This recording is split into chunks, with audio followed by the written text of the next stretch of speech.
Thank you for joining us for another episode of Psilocybin Says. We are here today with Christina Rountree, a Psanctuary member who has a very interesting story to share. Christina, welcome to the show. Thank you. Christina. Hello, Courtney. Thank you so much for having me. I'm just happy to be here in general. Me too.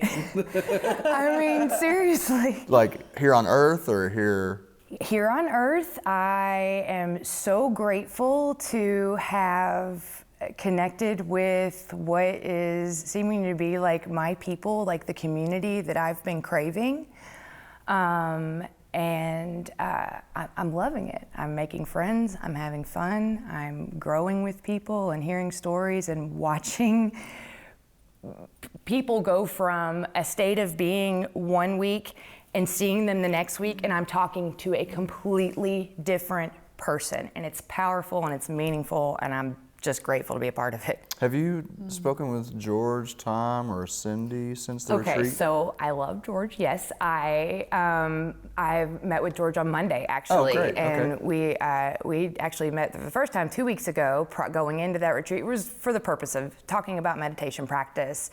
He's fantastic, and but yeah, I told my husband when I was on the way to go meet George on Monday. I said, I feel like I've been wanting to see this movie forever, and George got to go see it, and he's going to tell me about it, and I was just so excited. Well, like that's one of the things about once we've had our transformation, or as we have these transformations come through psilocybin or other practices, and then we see other people who we have a vested interest in having, or we know that they're having that experience, and that bond that already forms before you got together and shared, you're so excited for him and you know that it's big, and that's just such, I think, one of the most beautiful things about this practice is how those who have been initiated support and welcome others in, generally.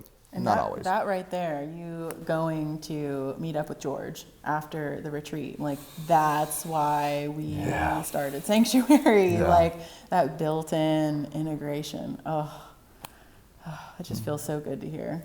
Well, we'll talk more about that, but let's backtrack and start off with your own personal journey that's brought you to where you are now. And I know it's been a long and winding one, and we'd love for you to share as much of it as you're willing. So much has happened in the time that I've been alive, and I think a lot of that has to do with, one, I actually have experienced some extreme circumstances just in my life, and so it's kind of lumped together in that way, if that makes sense. But there's been a lot of segments of personal growth and spiritual growth, and that where I have had deep and effective spiritual experiences, to quote another text that I used to read a lot. All of that eventually led me to using mushrooms as a tool to achieve a spiritual experience, as one of many tools to achieve a spiritual experience. But that wasn't my approach to begin with. Even with them, it was definitely, as we've talked about before, from a science standpoint, from a mental health standpoint, from a medical Western medicine standpoint. So what happened here to get me there? I first of all have lived my life where I could have been diagnosed with PTSD probably at any given time. I wasn't, for whatever reason. I'm not sure how that came. It was not because I haven't sought out help for mental health issues. I just, my brain was really good at compartmentalizing and keeping me safe from awareness of even some not fun things that had occurred in my life. Let me try to get back on track with where I'm going here. And so I've always been seeking. I haven't been feeling comfortable in my own skin pretty much my whole life. And I've called that a lot of things, you know. Hold on, let me get back to the story. That'll probably help us. So I definitely, as an adolescent and as a teenager, struggled with chemical dependency, and really just following the rules and feeling heard and feeling successful. I mean, I've struggled with that now that I think about it, like pretty much my whole life. Like, where am I supposed to be fitting in here? I was exposed to some very extreme religious beliefs from a really early age, which ultimately, through nobody's fault. It's just the way that it actually occurred. And let me say, like, this is my personal experience. Cannot be argued. Absolutely can't. I'm not asking for interpretation on whether it's true or it's not. It is. I was there. If anyone wants to enlighten me on processes that were occurring that I don't have a name for, or how we build on that, or how we're going to help other people change to where they're happy sitting in their own skin, I want that. I'm there for that all day long. But this can't be argued. And so, I guess apparently that was important for me to say. So we're basically, I knew that I was a flawed person, that I had desires that were absolutely opposed to the grace of God. For my earliest memories is being aware of that. And that, I'm looking around me in church and everybody I guess they're having spiritual experiences. They're having, physical symptoms that I can see. They're shaking, they're running around. I guess they're having a good time. All I know is I'm not, I'm scared. I'm not having that feeling. I'm having the feeling of, I would rather be playing. I'm having the feeling of, I want to listen to music that I'm not allowed to listen to because it's bad. I want to think big thoughts that go outside of what these people are telling me, and that's bad. And so Christina, and this is, I don't identify with these beliefs at all anymore, I'm grateful to say, Christina in herself is bad. Everything that comes from me is bad. I'm pretty much screwed. And I didn't realize this, but my favorite thing is like, okay, well, I know I'm going straight to the fiery pits of hell for what a horrible human being I am, better live it up on earth. And so in my teenage years, that was get drunk and high, skip school, I'll say this very briefly, and if it means something later and it comes up later, fine. I had a teenage pregnancy. As a teenager, I was sent to a Catholic maternity home to place my child up for adoption, which was made very clear that's my choice. I'm choosing that. But since we're choosing it, we're just going to pretend like it didn't happen. This baby's going to go to where it needs to go to, and you're going to go on. So many just shame-inducing, don't speak your truth experiences. And I'm not even of legal age at this point. And so a lot of pain. And then I did. So now I'm an addict. I'm an alcoholic. I have an anxiety disorder. I have mental health issues. I'm unstable. I've gotten a bipolar, manic depressive. By the time I was 21, I was on a mood stabilizer, an antidepressant, an antipsychotic, and an anti-anxiety medication. Jesus. And but I heard a message of hope through a 12-step program. That's basically where it came to, which I have the unending gratitude for that opportunity. I will send everybody there as my first choice as a place to stop relying, to stop trying to drown out the, how miserable you are with a substance, and actually let's look at why are you miserable anyway. But can I ask sure, yeah, say what, probably all over the place. No, you're great. This is just exactly what we're going for here. But was it Catholicism you were brought up in? It was not. Okay. It was Southern Pentecostal. Okay. How did you get access and exposure to alcohol initially? Well, as we talked about, it wasn't TV and stuff because we were definitely watching PBS and Hee Haw. My father and mother met in that church. My mother, you know what, I'm not going to share too much of her story. But they met in that church and had a connection there and formed a family there, and for whatever reason that didn't work out for them, and divorced when I was 5. And from that, my mother quit. They actually both quit participating in that church. Now we moved to just like the general Christian faith. I was baptized in the Christian faith. I sang in the choir. Whatever. But did I ever feel, I always felt like, does everybody else know that I'm not supposed to be here? I mean, I want to be here so bad. Dip me in the pool. Please, please let me come up and feel okay with me. Please.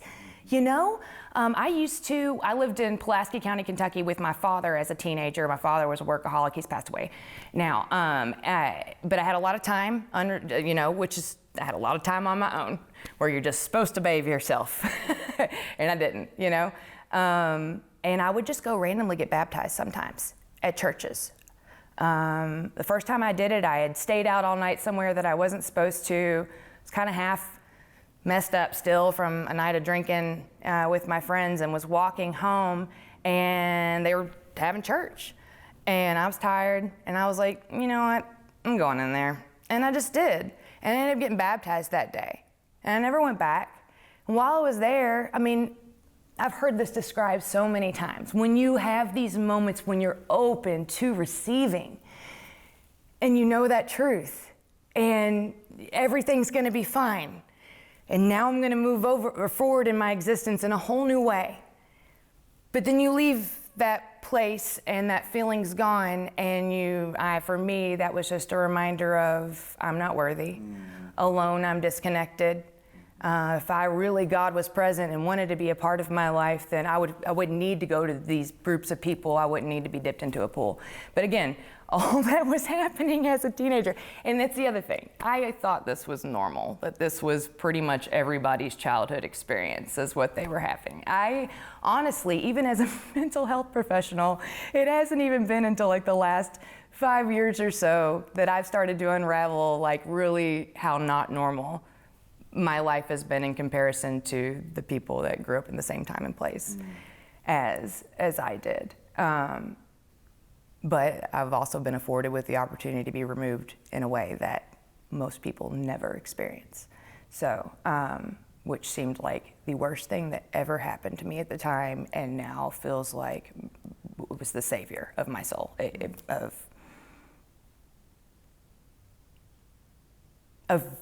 was what was necessary for me to be able to like really lean into joy, So anyway, so I was exposed to this 12-step program. Eventually, had some slips, wasn't really willing to do all of the work. There are some extreme ideas presented in a 12-step program, and that whole God thing was really scary for me. But there's a part in the book, Alcoholics Anonymous, just to quote that book in particular, that talks about, what about when you, talking about a real alcoholic, but I'll just say people in general, what about when you really get to the level of pain where you would do anything for it to stop?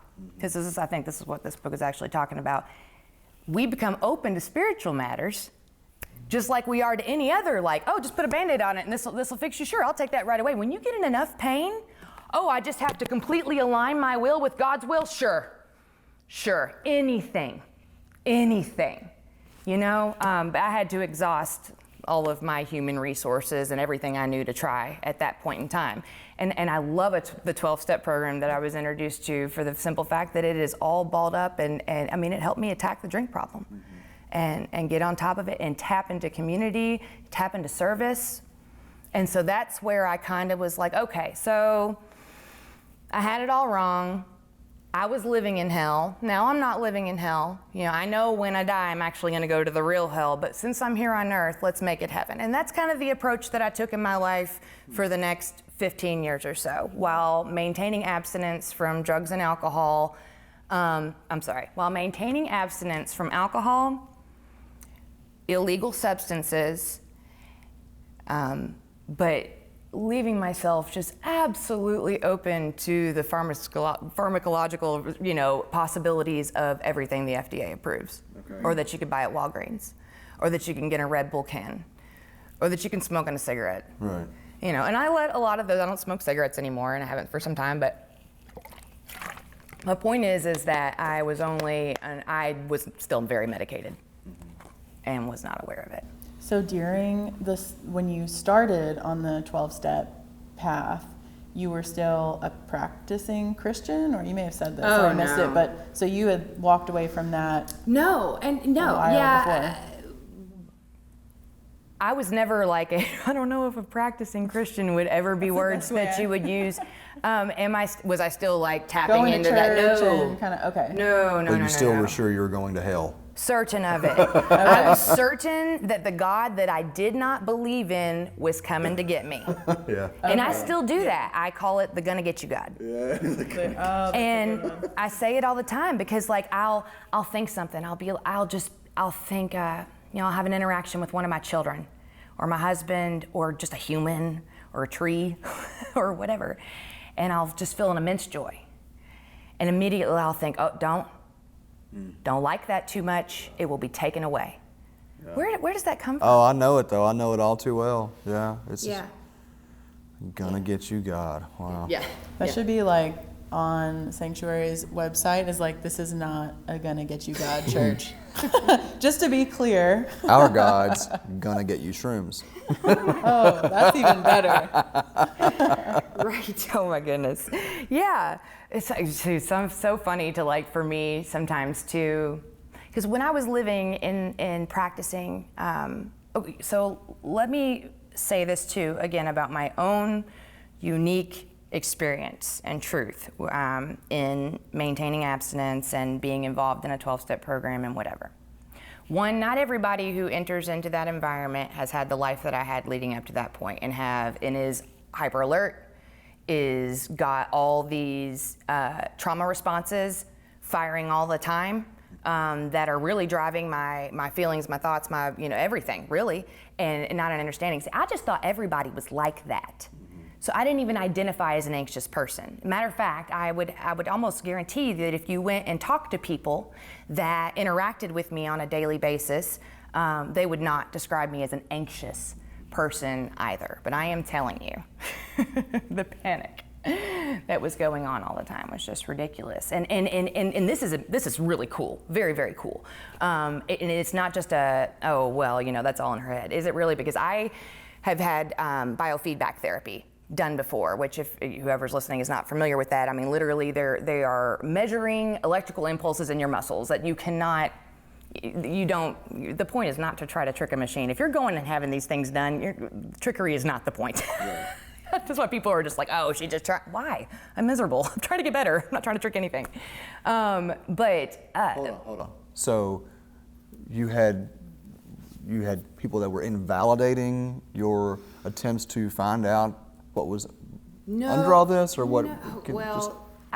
I have observed in myself and with humans in general, especially people, when an idea is presented, it could present the piece you're looking for, but if it is in conflict with your absolute truths, it is easily dismissed. Mm-hmm. And so even with something that can be scientifically proven, like biofeedback therapy and the electrical impulses that can be measured, still people will still be like, oh, right. You understand what I'm saying? There are people who are looking more for how to prove us all wrong. Yes. And I've been there too. It's a miserable existence. How about we all focus on what's right? Because I'm telling you what, I smile so much more. My heart just smiles. My point is that when they hooked me up, and this was I went to a pain psychologist, and I'll get to the reason for that here shortly. Had a full psych eval done. This has been about 5 years ago, 4 years ago. Yeah, maybe 4, I don't know, somewhere in that range. And that got mental health diagnosis, but also, so they're measuring this. And she told me after I'd gone through this biofeedback exercise, they take you through this guided thing that's supposed to, anyway, they follow kind of along like how your body's responding to it. And she told me at the end, she said, when I first hooked you up, I thought that we had some sort of error or something, because you're at 100. You're at 100 at base level. But we went through the exercise and everything, and my body responded like it should, which showed that no, there wasn't, an error in input. Like, I literally am looking for an emergency all the time. So if you have a motion detected light on your front lawn, all right, it's supposed to click on if a vehicle or a person, maybe even a deer or a dog or something like that walks in your yard. Not when a leaf blows across the lawn. We're not supposed to signal emergency. in our bodies. But that's what was occurring. That's what's been occurring with me, had been occurring my whole life. And you know, one, this is not common knowledge. And the fact that I was even able, it speaks to how much I want to be alive and connected, you know, in the best version of myself, that I would actually seek out. I'm not a scientist, you know what I mean? I don't have a medical degree or whatever. And I just sat and read research and read people's experiences and tried to understand everything in a way that served me, because certainly the way that I was understanding things was making me miserable. And now I'm talking about kind of what led me to mushrooms now. Let me back it up. But that really is applicable in my experience in the 12-step program, you know, living that life. And I was active in service, and I was in love with it. Because when I'm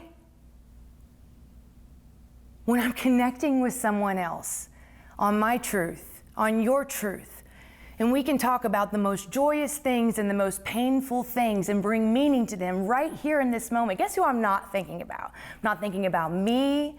I'm not thinking about what you think about me. I'm not thinking about what feels like a shank in my mid-back. I'm not thinking about my bills that are not getting paid, or how I'm going to take care of my child, or how I am just feeling the joy of connection and purpose and deeper meaning.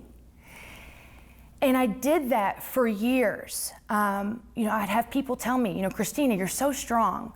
Because I will just tell my story just like that. Well, but what are they really saying? I'd be dead if I had to go through. How are you doing this? How are you just showing up and sucking? Like it's something you should be proud of, that we just endure and endure. And so I get what they were saying. Hang in there. We see you. It's hard. That's what they meant. I know. But that does lead me to, you know, something that I found out later was that, so I would have these mental breakdowns. I want to say that I have been drunk as a skunk, ready to swallow a bullet, you know, wallowing in my own self-pity, you know, drowning in the quicksand of the pain and misery that I cause in myself and the people around me when I engage in self-destructive behaviors. I've been there. I've been sober, ready to swallow a bullet. I've been spiritually tapped in, and you know what I'm saying? It's not about what program I'm participating in. I'm not going to switch from 12-step to Psanctuary and all of a sudden my depression goes away. You know what I mean? I would go get these, as I know what to do. My mother, master's degree in nursing, she taught, I've never felt like knowledge was not accessible to me at any point in time, because I used to go to the library when I was growing up. You know what I'm saying? I know the difference between just some shit that somebody writes and publishes and like peer-reviewed research. You know what I mean? I've never, thank goodness, felt like, I mean, access to information is such a privilege, privilege. Otherwise, my father might not have died of the brain cancer that he ended up dying from. I believe he stressed himself into a glioblastoma and literally stressed himself to death. That's a whole other conversation about how powerful the way we think is and how it impacts our ability to heal or not heal or you know, bring forth disease or healing, I guess is what I'm saying. So anyhow, but I was going and getting one of these mental health evaluations like I do every so often. Sometimes I'd get on, you know, antidepressant even while participating in, you know, doing my spiritual growth work and whatever, just living life. And sometimes I get off of it, you know what I mean? I don't think a mental health journey is supposed to be linear, that's for sure. And there may be a time that my specific circumstances get so acute and dire that I am requiring a mental health medication for that moment. There's a good reason for them for a specific instance. But like anything, when it's gonna be the fixer, when really it's just a symptom, I believe. That's how I can describe what's happened with my mental health journey. Do you know what I mean? That like the depression, the anxiety, the panic, or whatever, were not the problem itself. It's not that chemical imbalance or whatever, something else. Anyway, what's crazy is that these things are telling us good information, But it does not fit in this world to say, oh, I'm feeling depressed. What's my body trying to tell me? Oh, too much external stimuli? I should stay in today? Take care of myself? Who can do that when their boss is expecting them to clock in? And so that's just one of many examples of how I live my life. But I went to a mental health professional one time. This is about 5 years prior to a major injury that I had. And she said, I'm crying, telling her what's going on, giving her the facts about my life. What's your life look like? Well, I work full time. I go to school full time. I have a special needs child that I raise alone. Active in a 12-step program. I am active in service and volunteering. What do you sleep? Sometimes. Is that like a necessary thing? Dude, the fact that I could like run as hard in life on 2-3 hours of sleep tonight is like a freaking badge of honor in this world. And that is, those are the ways that I measured myself. Success, all of that stuff. And so she said, I want to tell you, she said, you have excellent coping skills. As I'm crying and I just laughed. Do I now? But I was employing them all the time. Like anybody else would have crumbled. It was lifestyle, it wasn't a coping. Yes. Life was coping. Yes, life had become coping. And I had this idea of mind, body, and soul being in alignment. Even through the 12-step program, it insinuates that when we heal spiritually, we'll heal mentally and physically, and that those things will all kind of. So I get the importance of them, but much as I tried in that world, going as fast as I would, thinking these are my only life options to operate in this manner, to align. I thought though my goals were my goals. I thought my happiness was my happiness. I didn't even know who I was, much less what I wanted. I knew certainly what I didn't want, and I was looking for it all the time to prepare myself for what I would do when it got here. And I'm great at it. See, I come to life in a crisis. Somebody else's.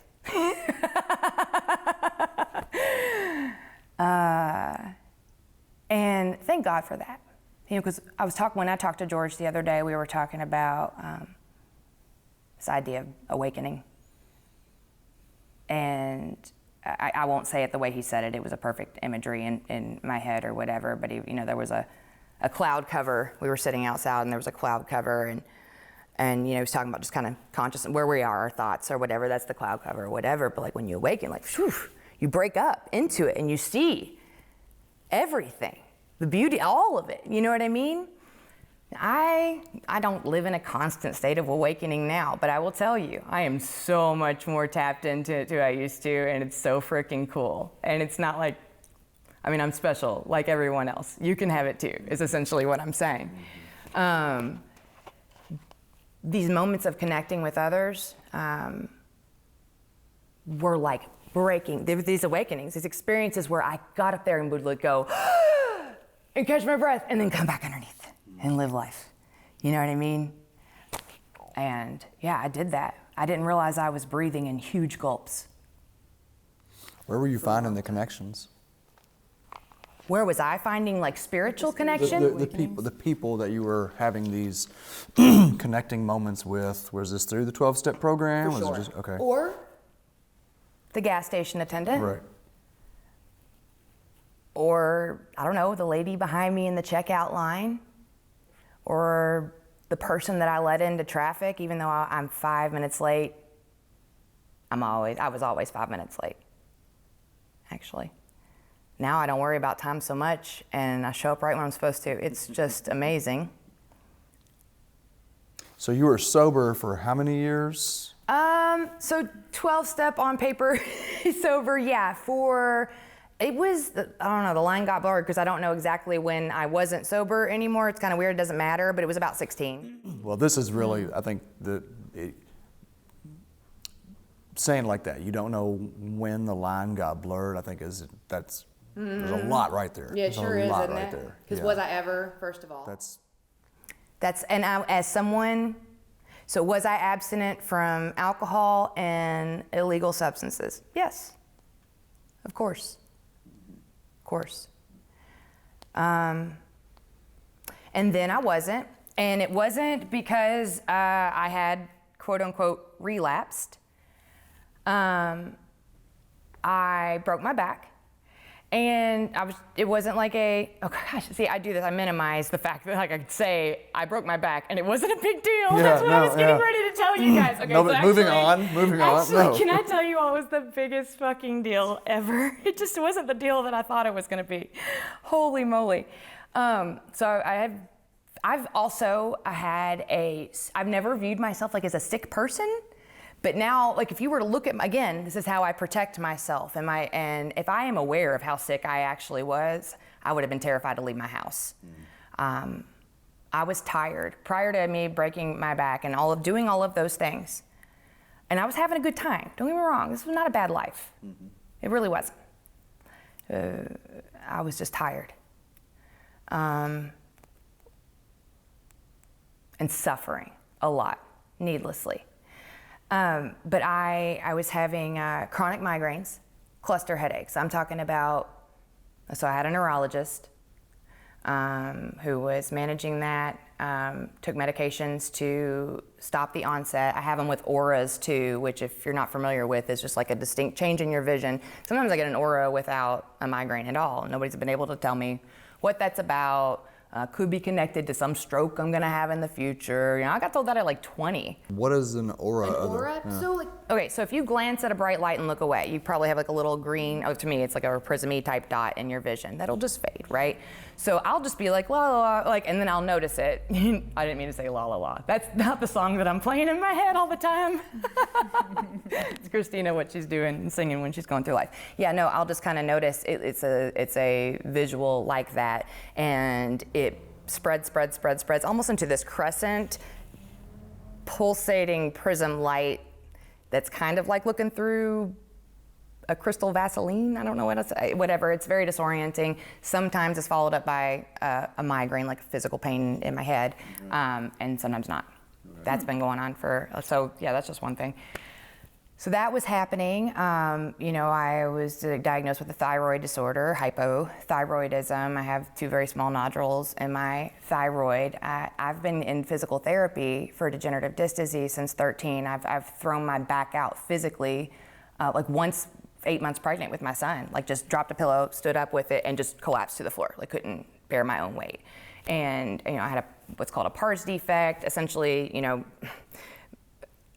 things were shifting at the base of my spine and putting pressure on a nerve that was eventually, when it broke, there was an actual fracture, I couldn't move my leg. I couldn't pick it up. That's because I'm going to tell you, this is what's messed up in me telling you guys all this. If I had gone to the doctor and they were like, here, this won't fix it, but you'll be able to go to work tomorrow, I'd have done it. If they had said, this is probably going to wreck you for the rest of your life, but if you take this medicine for the next 5 years, then you'll be able to finish school at least. You'll have that time before you have to, I'd have done it. I did not, I've had a horrible relationship with my physical form my whole life. I've felt like it was not a body meant to serve me, that I have a low metabolism, I'm not prone to health, I've got bad genes, it's a struggle for me to be healthy. This is a culture. I watch this in my father's family. Oh, the drinking, that's what I was gonna tell you about my lovely grandmother. She is who introduced me. My mom's side of the family, they're an awesome group of hippies. And when I was 9, Grandma said, Christina, you're getting older now, and I don't want you to go to a party and have 1 beer and get knocked up, so we're gonna get drunk tonight. And I was like, yes, because I had been waiting for this. I had seen it, like family reunions. 9? Yeah, that's the age, apparently. Wow. Now, Okay. my grandma had my mother when she was 14, 15, also, a child raising a child, and probably barely not a child anymore with a grandchild. But anyway, it was in, let me not diminish the love this woman has for me. This was her saying, I see you, young woman.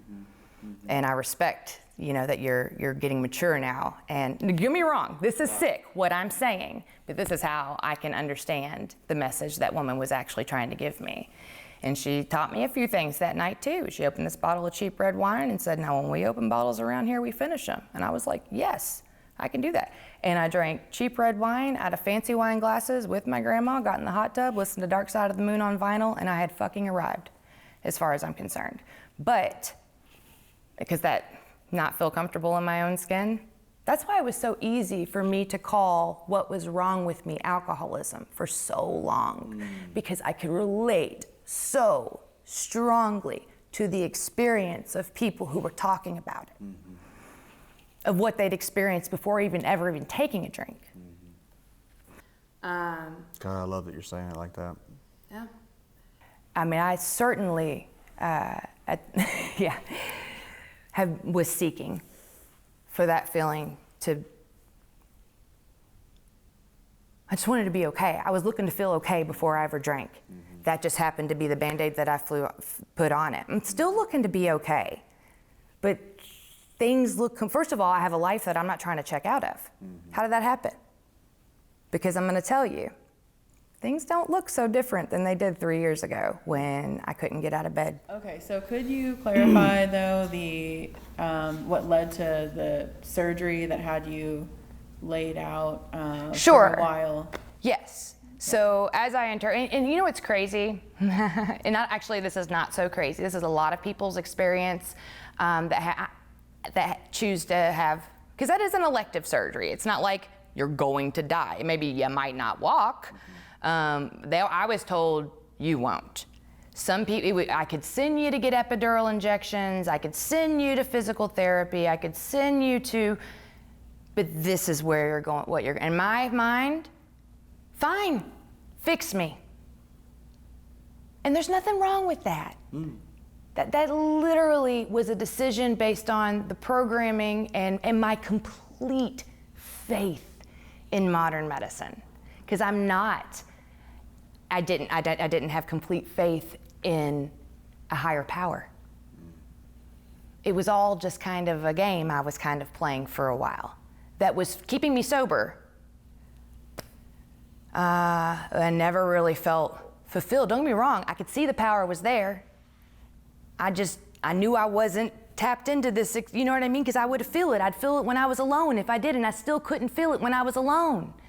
And I was practicing, and I was getting out of the way, and I was making myself a channel. I was making myself a vessel for someone else's message in the way that they say is the way that you have to carry it out. And here are your measures of success. And I'd done it again. I did want to say this. Not everyone had a trauma history like mine leading into a 12-step program. Not everybody had any experience with strict, organized rules and processes. Not everybody's had that impact in their life. And not everybody was a child when these ideas were introduced. There's a lot of people who get sober in a 12-step program who have a completely different experience with me because they have an experience to make a decision based off of. I was a child. How old were you when you entered in? Just right after, exposed to at 18.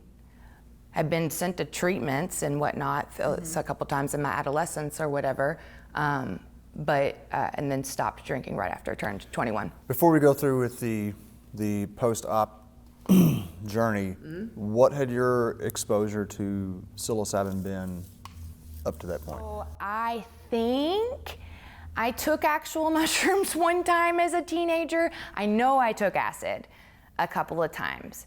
I think I might have taken, I was also at that time in my life was like, oh, what will this do? You don't know? I'll tell you.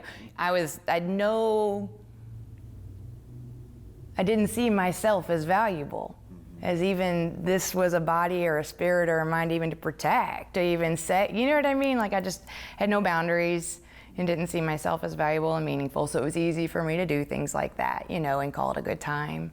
But really it was like, gosh, please let this make me feel like anything other than how I feel fucking right now is really what I was going for. This whole idea of blotting out the consciousness of your existence. Mine was intolerable. at that time. And or that's how I was perceiving it to be. So did I answer what question we were getting to? But so when you talk about the line being blurred about, not quite sure, so I think it's important to circle back and remember that, was I sober?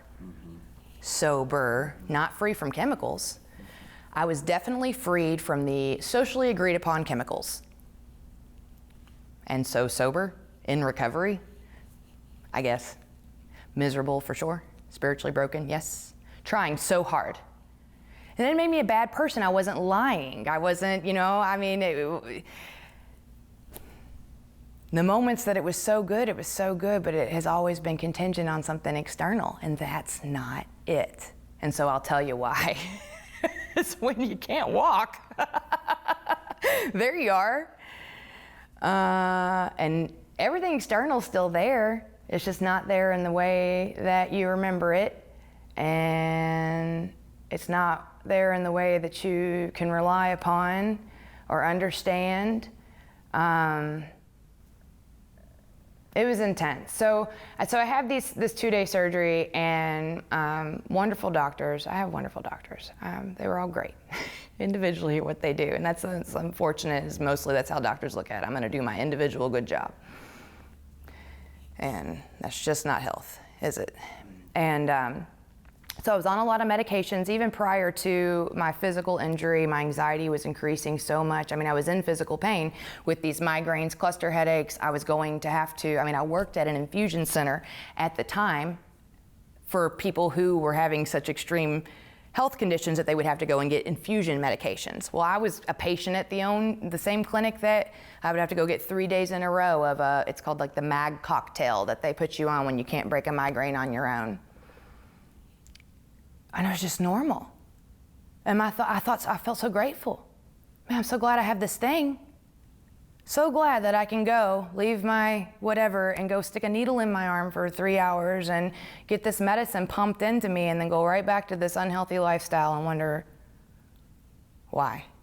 What is so wrong with me? I'm doing everything they're asking me to do. And I was doing everything they were asking me to do. I just wasn't doing so many things they weren't asking me to do. It was okay at first. I was freaked out, but I've been doing work at how to be a good human for a while, and I'd done all the right things. And yeah, I'm still living below the poverty line, but I bought all the right policies, and I've got short-term disability, and I took a medical leave of absence from school, and they understand, and it's okay. The government's not gonna come after me for my loans right now. I'm just gonna put a pause on now that, and you know what? Since I have to just be laying here for a while, I'm gonna watch so much TV. I'm gonna sleep. I'm just gonna sleep. It's gonna be awesome.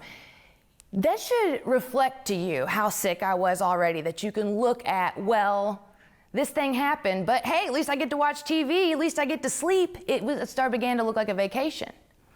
And if I'm completely honest with you, there was immediately the evaluating, and you're getting ready to take pain medicine, Christina. Remember all of the things. Now, it's not like it's a bad thing to say, hey, be mindful of what we know, what science has proved that this medication is gonna do to you. Now, weird how we'll all look at it before we give somebody a narcotic pain medication and go, hey, be careful. This medication is made to make you think you need it. This medication is made to make you forget you took it. You know what I mean? Like, we know the chemical makeup of this. It can do you will act in a way you never have when it comes to this. They give you and you sign. Okay, yeah, I understand. Now let somebody start acting like that. Now they're a horrible person. They may not say it. I have had a doctor who I was under the care of look me in the face after I went through the work that I went through to remove myself from all of that chemical reliance and say, I knew that you were on too much medication. I just felt sorry for you.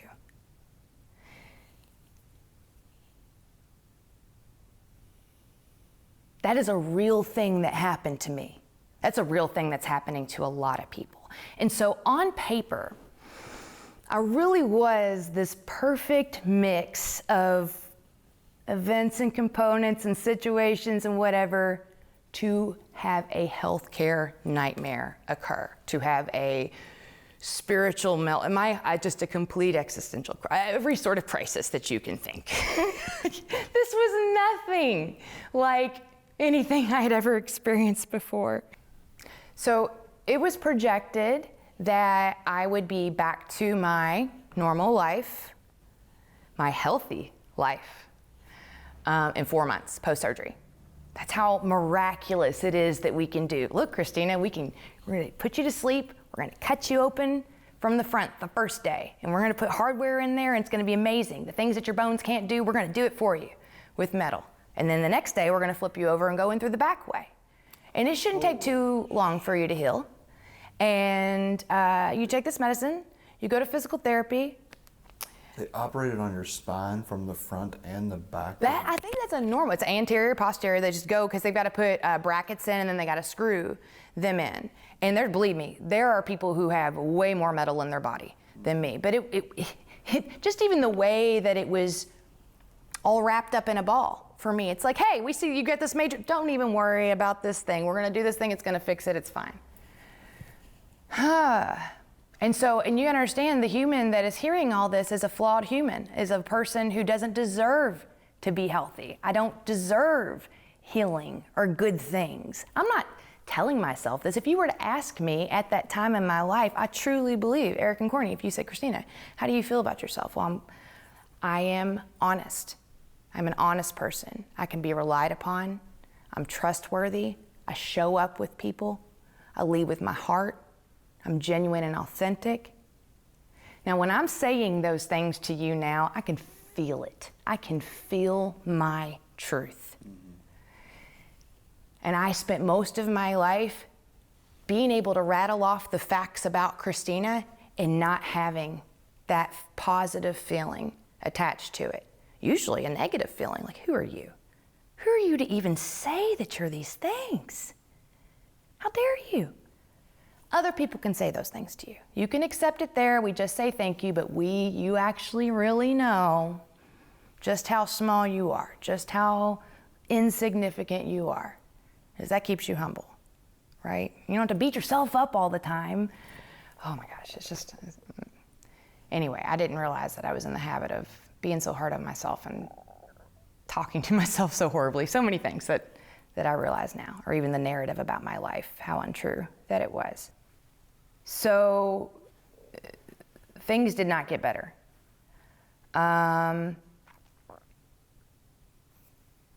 Everything hurt. I don't even, oh my gosh. Is it after surgery? Oh yeah. Okay. Yeah. At first I just tried to plow through it, which is actually not as hard as one might think when you can't feel your own body, because you're so medicated. And I was. You guys, like at this time, 6 months post-surgery, oh my gosh. I was on a fentanyl patch. I could take 2 Percocet 10s every 4 hours each day. I was on 1,600 milligrams of gabapentin. I was on the highest amount of allowable benzos that you can prescribe to someone legally. I was on a handful of psych meds, and then just pages of PRNs. Those are per request needed. Well, when you have the mindset of treat the symptoms, get back to life, I mean, your PRNs, take them you need them every day. If you're in pain every day, you know what I mean? Why? So yes, it's very simple for me to see now. Christina, you were passing, so I would pass out. I would go out in the world. I was just trying to do life. I was following the rules. I was going to 12-step meetings, on my walker, and just trying to show up and carry a message and say, look, things happen, but you can still be sober. Just follow directions. I'm just really still trying to carry a message of hope from just an absolutely hopeless place. I was trying so hard, and people were scared of me. I could see it. I was scared of me.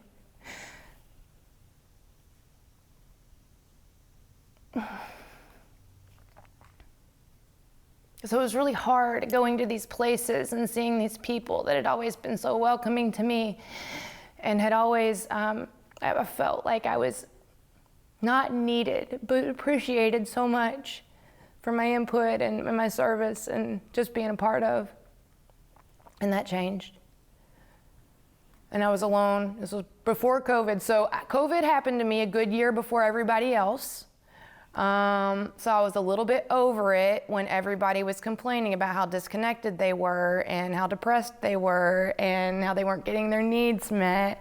And I had been dying alone in my bedroom for a year already at that point. I was just like, all right, guys, get it together. At least you're all alone in that you're not alone, you know? Nobody was trying to hear that. So life was very different. And it's hard. It's hard because I now also have this brain whose job is to tell me there's no emergency while it's looking for an emergency all the time. Does that make any sense? I understand what you're saying. It's hard to compute, but I understand what you're saying. Right. So I couldn't physically get, to the places. I've always been able to go and get what I need. And I will. I'm the kind of person that just will. And then I was just alone.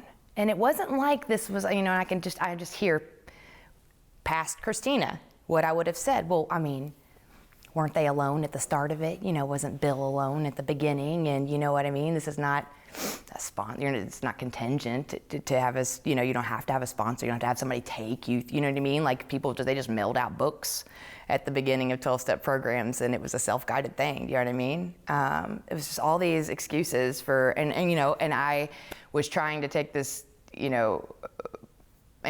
Anyway, again, somebody else's program, somebody else's goals and measures for what's okay and not okay and what my purpose is and not. And I've been being told what my purpose is or being told that I don't have one at all my whole life. It's either nothing or it's exactly what we say it is, if that makes any sense. So guys, what happened is this. At some point, I was going through my laundry or whatever. This is again, it's probably about 7 months post-surgery. And I am trying to just I'm not back at work. You know what I mean? Like when I didn't get better, I just didn't. I got worse. My mental health got worse. I started having stomach issues and nausea. They told me it was from the pain. I thought it was from the pain. Turns out it was the medicine. All that medicine was just literally eating holes in my stomach to the point where, I have had to have parts of it removed, like an emergency surgery. You know what I mean? At this point, I would show up. I would just come to in an ambulance on the way to the ER, and I would have been out in the world and passed out. And I'd get to the ER, and they'd go, "Are you passing out to get more pain medicine?" And I was like, no, I would show them the medicine that I had. Maybe I'm passing out because I'm over medicated, just saying. But and people tried to tell me, like my husband, he's not a medical professional, but he could see this stuff was killing me. But my ultimate faith was in my doctors. It wasn't in me. I'm certainly not anybody that it has been drilled into my head that you cannot be your own doctor. You cannot trust yourself. You're undisciplined. Your alcoholism will convince you that you're giving you what you need, but you're just delusional. You know what I mean? Can't be trusted. Got to follow somebody else's still because of this alcoholism or whatever. But I've spent so much time miserable in my bed that did it really matter? Where were these people? And that was the other thing. Where were these people? I was expecting these people to show up in my life in a different way, that's for sure.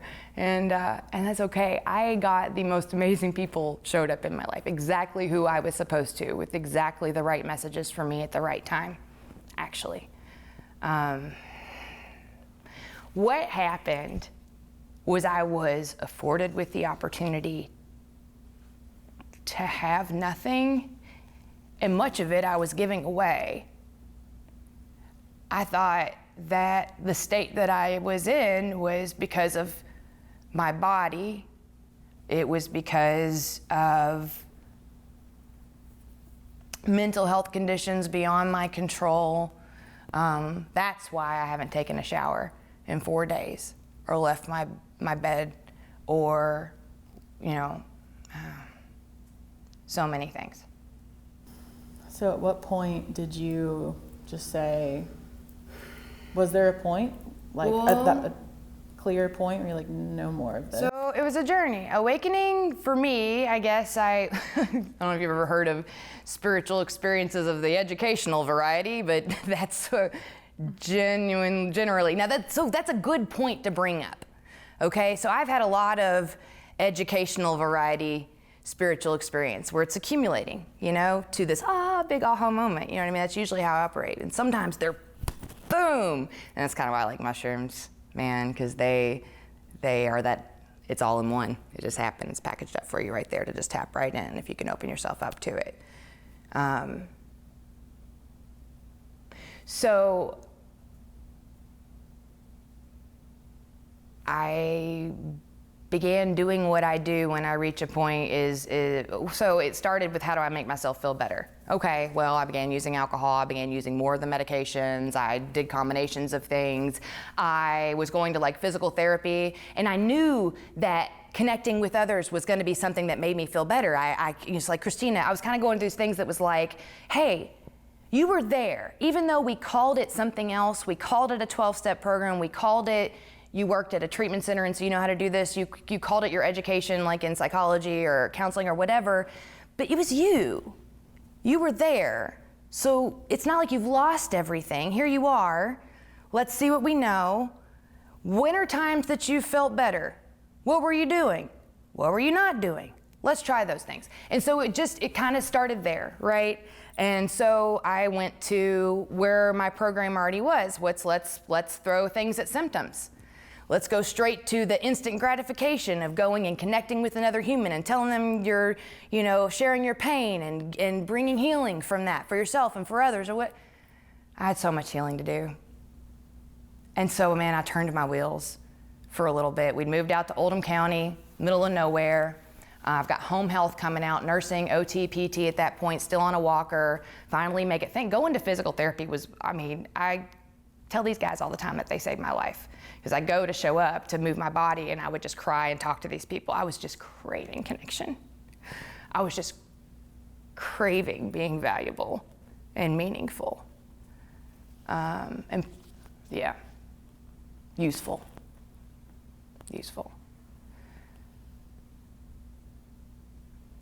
I was craving feeling anything other than thinking about how much pain I'm in all the time.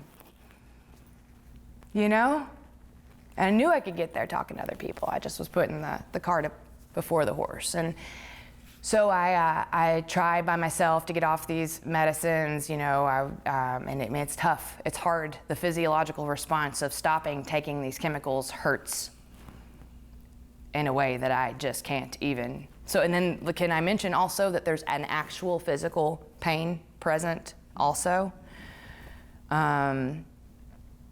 And so what ended up happening is I was like, how do I get off of this without having a seizure? I know what happens when you abruptly stop taking benzos and certain things or whatever. And so you can, yeah. And so I went to a treatment center where it was supposed to be, the understanding was that, and my family found this place for me, and they were so proud of finding a place that wasn't gonna treat me like I was a horrible human being for being dependent on these chemicals. And they were just gonna help me and make sure that my body was safe while they exited my body.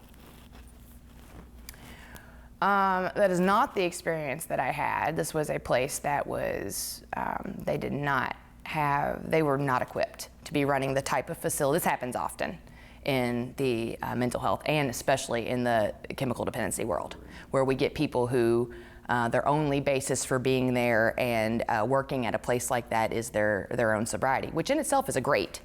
That's how I got my first job in mental health and chemical dependency, was my experience in getting sober itself. But that alone is not an all-encompassing approach to, especially for this particular medical situation.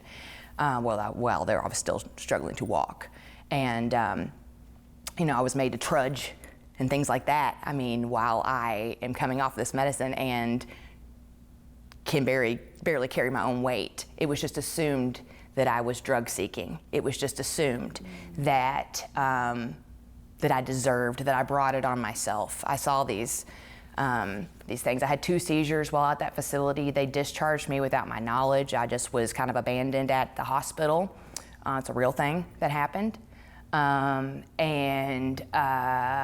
thankfully got into a better mental health facility who finished that process of monitoring me while I came off of those medications.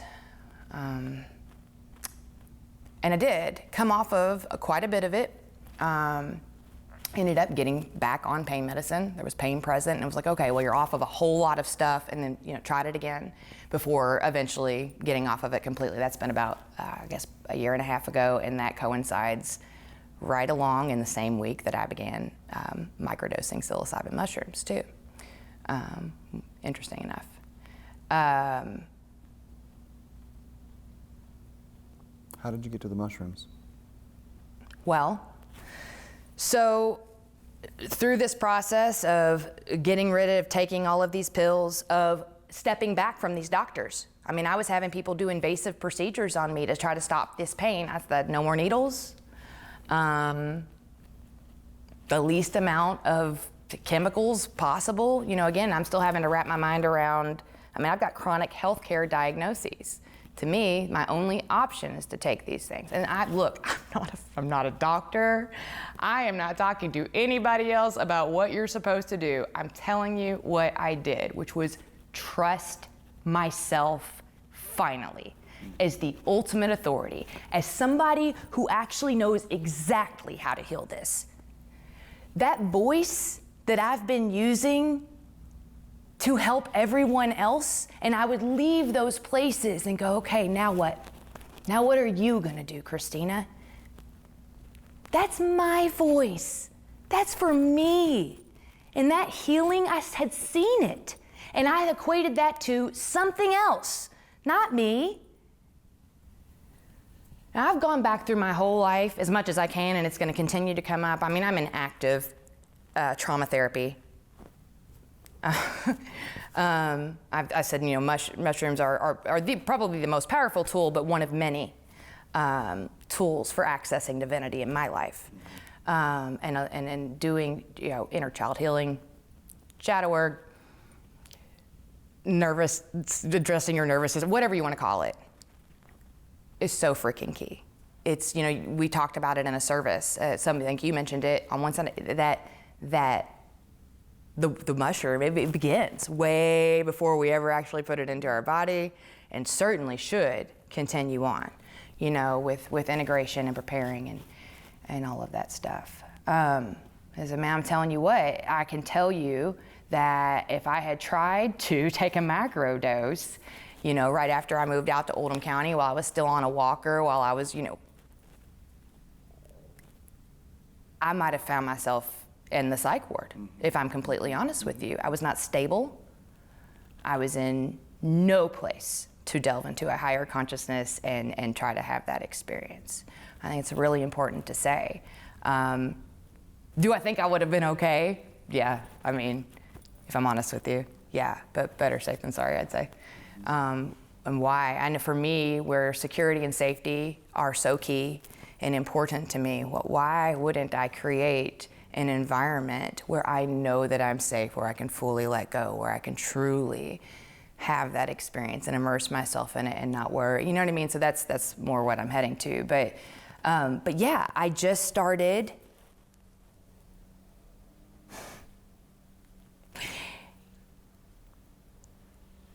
feeling happy, because so I have been told also that you can't feel your way into a new way of being or thinking or whatever. You have to act your way into a new way of thinking. You have to. But I want to walk. I want to dance. I want to go further from my front door than my porch chair. How do I do that? I got to believe that it can happen first. I got to believe that I deserve it. And can I feel the joy of it occurring before I actually get there? Because what do? I can do all this manifestation, but this is the moment I'm living in right now. I mean, those are the questions I started asking myself. If nothing ever changes, can I be okay? Can I? Because I really was looking at it both ways. Let me just end this, and not because I want to die, I want to live. Clearly I want to live, but I don't want to suffer, and I don't want to bring suffering to people who look at me and I see them. So sad to see the state that I am. I see them trying to recognize me. I know, because that's what I was trying to do.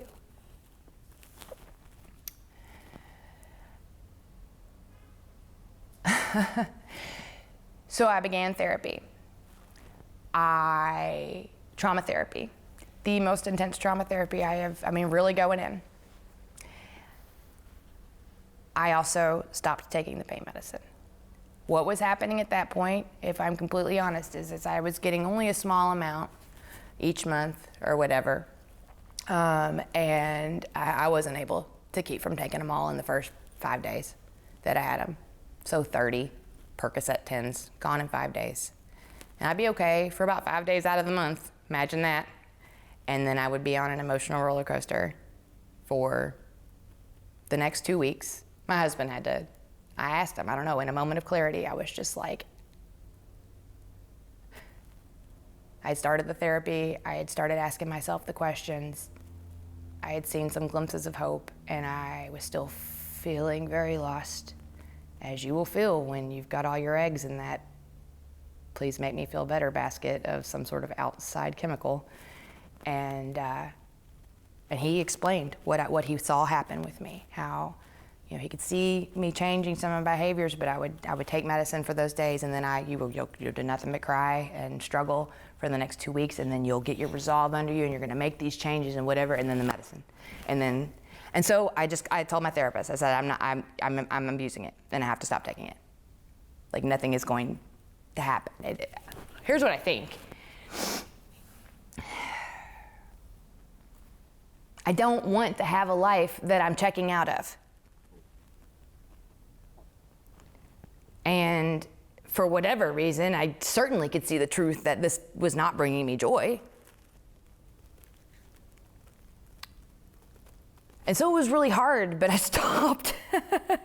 And then there was like, okay, now there's physical pain. How do we live with this? And there's been a lot of things that maybe are not going to be applicable to everybody. But so the mushrooms. So I began studying neuroscience, and just in trying to understand my body's pain response, my trauma response. Again, I'd been diagnosed with PTSD in now this period of time and whatnot, and I'm just trying to understand how finding out remarkable things like you can experience pain just by believing that pain has been inflicted.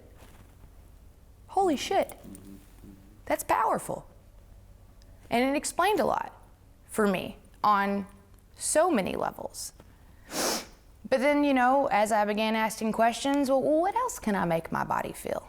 Because I do feel good sometimes. Aren't there those chemicals in there too? And I just started getting curious and reading, and neuroscience and higher consciousness are, a lot of times they kind of like go dip into each other. And I had some people in my life. There was another person. I'm just gonna say it, yeah, because let me just honor this guy.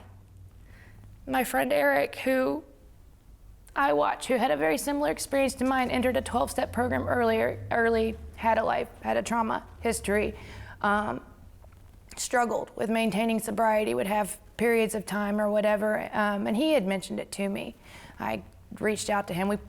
We were in a band together. I used to sing in a band. He would play bass. And, but a really great friend of mine, and he had mentioned mushrooms, and he's like, I know, don't worry. I mean, I know what people think about this and the whole 12-step thing, but he had physical pain too and whatever. But he ended up taking his life.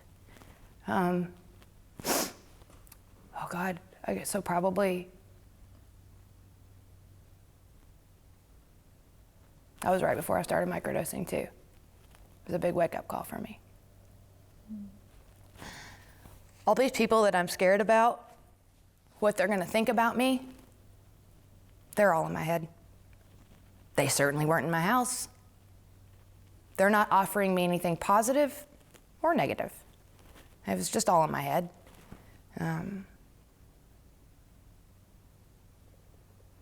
And so, yeah, I don't know who I was waiting for, I guess me, to show up, to just decide, do you know what?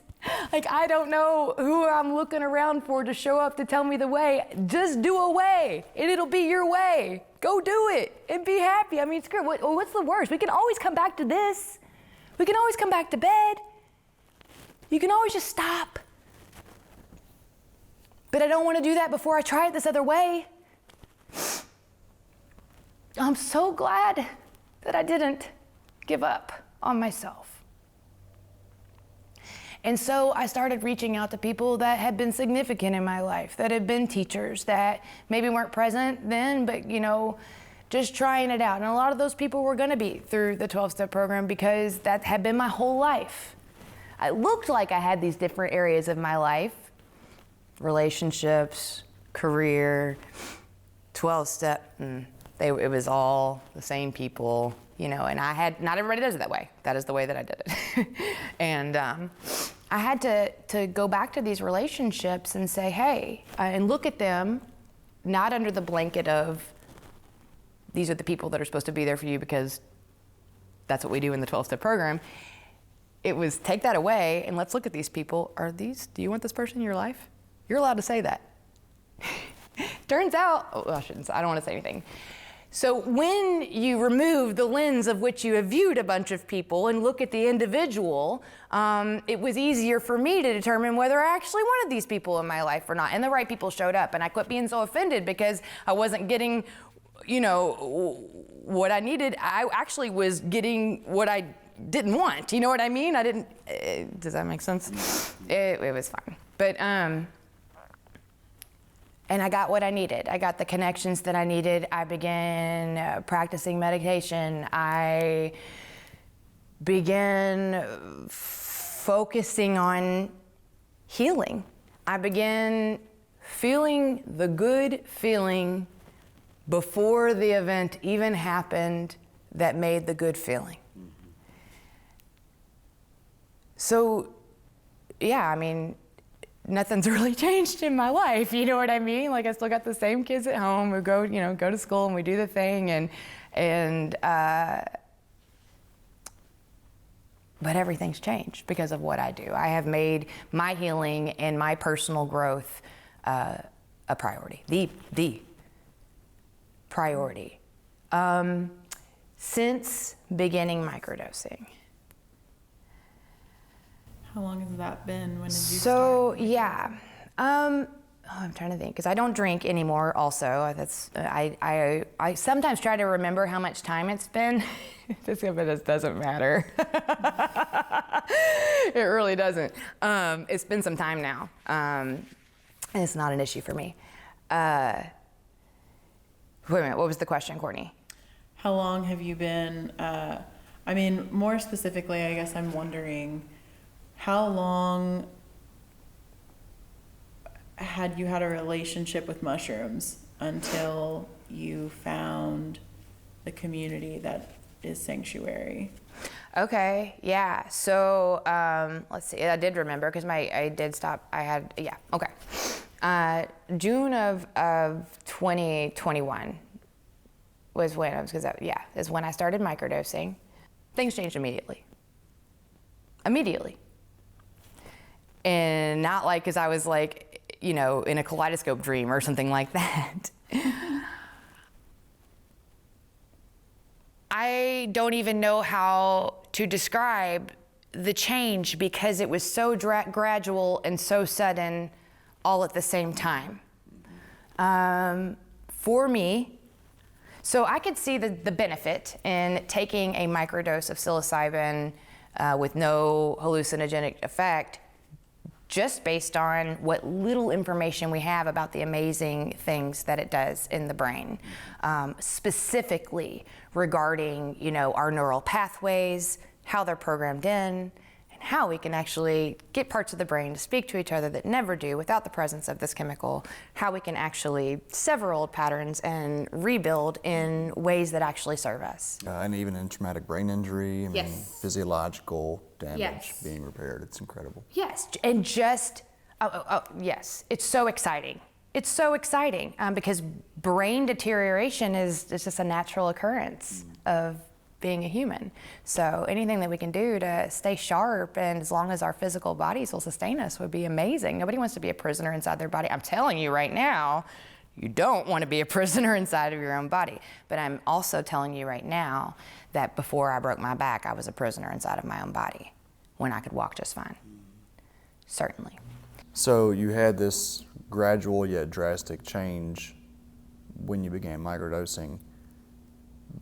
But how has that relationship looked as the time has passed now? Like, right, you have that immediate, like, oh wow, things are different, or I'm seeing things differently, right? But then how does that relationship evolve as you continue working with the mushroom from a different place of mind? I'm really grateful that my beginning path in the mushroom space was, obviously I don't live alone, I have a family, but wasn't with you guys. Because it doesn't feel like don't get me wrong, I'm okay with needing you all in my life or whatever, but like, what am I trying to say? I am confident in my ability to heal and grow spiritually independently, and got just so comfortable with that and embraced it and found the value in it. Defined all that, did all that all on my own. Now, my husband is my best friend, and no one has ever loved me the way that man loves me. Not a parent, not anybody else. And so he taught me even a way that I can love myself that I just wasn't even aware is capable. And now I do that all alone, just without him. Before I came here, I was, just doing the last little things before I left, and I felt, I noticed that there was some what appeared to be nervous energy in my body, of shaking. My hands were, and I was doing just some containing and holding myself and giving myself what I need. And sometimes it's hard to make that feeling come up. I've talked about being able to tell myself the words and not getting the emotional response that, and it'll make you feel like you're not at odds with yourself. And so I just called to my husband, who was in the living room working, and I said, do you have a second? And he came in, he said, yeah. He said, what do you need? And I said, can you just remind me how you see me? And he just looked at me and he told me, and I was able to get there, and in his arms, my breathing slowed down, and it was just a reminder of what is already present within me. So it's okay to co-create, your existence and rely on those positive energies. That's why I'm here. That's why I'm here with you guys. I'm so grateful, because when you guys started this, I wasn't ready. I was still healing. And I'm still healing, as you and I have talked about, because how excited I am about my next big macro dose. Because I have never been so aligned in my frickin' life. I have never felt, known, remembered my ability to heal in the way that I know. And I know that I am entering that space with that knowledge. And I am just so excited about the freaking top getting blown off my head, man. It's gonna be so awesome. And all the things. But yeah. So yes, I've taken some higher doses alone out in nature, where somebody knew what I was doing, like, hey, but this is not anything I'm scared of. I have felt safe and nurtured by this mushroom space. If the fear is there, it's everything I think I know, what people have told me, old narratives that don't serve me. Because where am I going? I'm going to the safety of within, the place that feels the best. Fuck yeah. I want to feel it, and I want you all too. Except it won't feel this way. It will, but it'll be your awesome, man. Sometimes you just got to throw that man in there, So that's what's happened to me. The mushrooms alone would not have been enough, or they would have led me right to all the other pieces that I needed for healing. The personal responsibility about what we do with what we learn there and how we interact with the world afterwards. To me, it's such a responsibility. People, that connection I know you felt in that space, don't forget it. One, it's for you. And it is with you all of the time. Your body remembers. Tell yourself that it's there. And two, take it with you everywhere you go and offer it to every being that you encounter. And amazing things will happen. That has been my experience. Well, you answered why psilocybin is a sacrament anyway. Yeah. That pretty much sums it up in my mind anyway. Yeah. Excuse me, I'm satisfied. Wow. I'm curious about, you've been through so much and around pain management and working through trauma and in a group setting with a 12-step program, and I'm just so curious, have you shared your experiences with mushrooms with anyone from the 12-step program yet? Well, yeah, sure. If you're listening, then that's where I went, guys. And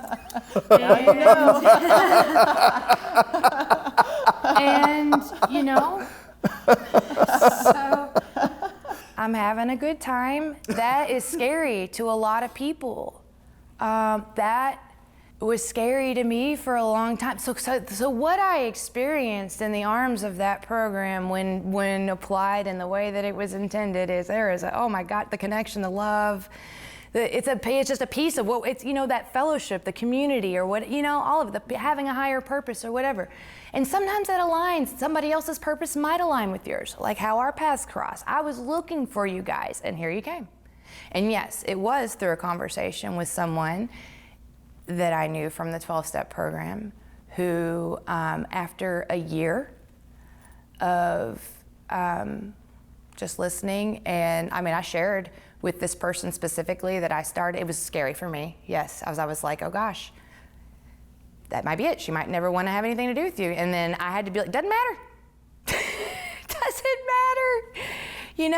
If it's supposed to be there, it'll be there and it'll bring you joy. And if it's not, I'm gonna know, And so, no, she's a great friend of mine and has finally, after a year of research and getting quiet with it and talking to people and being advised and opening her heart, she has begun microdosing, and it has been amazing to watch this person.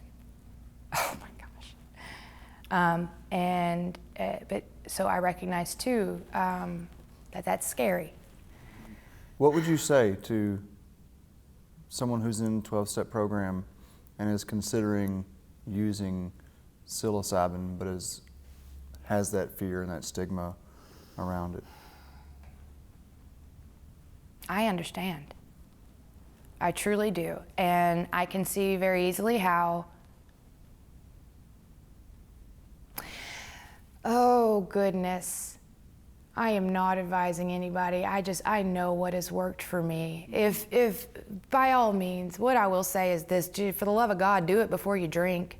Do it before you blow your brains out. If that resonates with you, seek me out and come talk to me. And I can offer you more about my experience. If you are happy and fulfilled and have freedom from the obsession to drink, and you are living your best life, you're probably good where you are. If it ever is not enough, just know you're not stuck. Well, this has been an incredible conversation, as I expected that it would be. And there's so much more that I would love to ask you, and we will, I'm sure, continue this conversation. And I feel that you have so much to bring to not just Psanctuary, but the community at large through your journey. Last question is, what does psilocybin say to you? Psilocybin says, trust yourself. Everything that you need is within you now. It brings me right back to, and that is what is so beautiful. It's not taking me to this external place. It is taking you within. People talk about set and setting so often.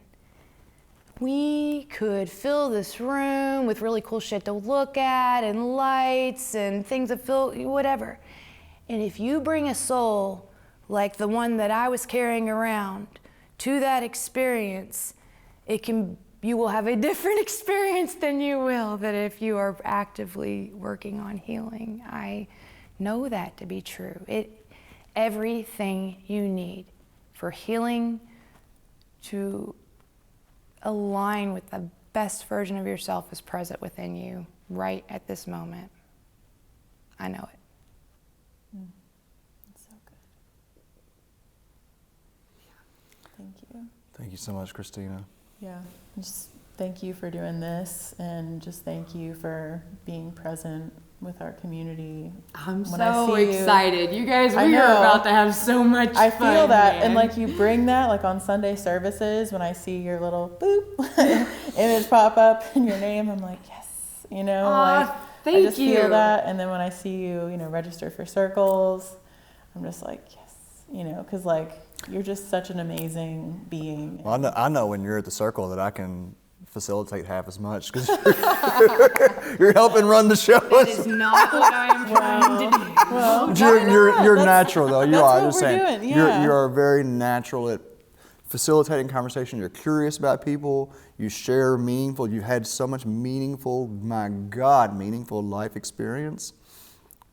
It's just a natural ability of yours. And I want to say how much I love that these people that I am interacting with here at Psanctuary are asking more questions than giving answers. And I think that is so important to recognize that this is a collaborative and inclusive and ever-growing and changing space. And I'm just so excited. You guys. Likewise. Yeah. Yeah, me too. And George is fucking The golden. lost beetle. Can I just? I love him. What did you say? He's the The lost beetle. I was gonna ask you if you could pick any nickname for George. What would you pick? And you answered it. Oh, but oh my gosh. LB I George. should have given him something way more zen, but that's zen in itself. So, yeah. That's perfect. Yeah. Sweet. Well, thank you again, and look forward to all that the future holds. Me too. Definitely.